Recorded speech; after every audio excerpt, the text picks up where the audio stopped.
জন্য তো মাংস নিয়ে আসা হলো, তো কিন্তু মাংস ছাড়া ভাত খায় না, তাই এই ভাতটা মাখানো হচ্ছে। ও কিন্তু একদমই মাংস ছাড়া ভাত খাবে না, ওকে প্রতিদিনই মাংস লাগবে আমাকে। তো হাইরোড থেকে মাংস নিয়ে আসা হয়েছে, আর একবারও মাংস মাখানো ভাত খাওয়ানো হয়েছে। এই কিছুক্ষণ আগে খেয়েছে, ওটা আমার ভাসুর ঠাকুর দিয়েছে। এবং মাংস মাখাতে হচ্ছে। এটা হচ্ছে মটন। ওকে কিন্তু মাংস ছাড়া ভাত দেওয়াই যায় না, আর ও মাংস ছাড়া ভাত খাবেও না, গন্ধটা শুই নিয়েই চলে যাবে।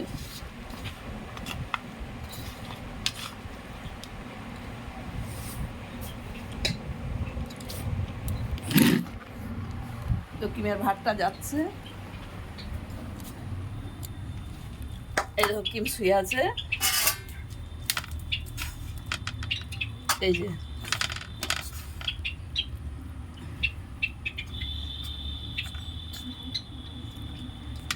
ভাতটা খাবে, এই না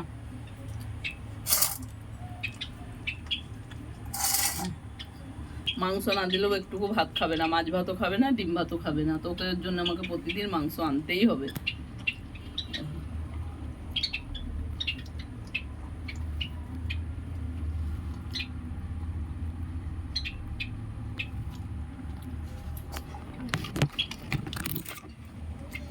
কেমন মাংসর হাত চিবাচ্ছে দেখো।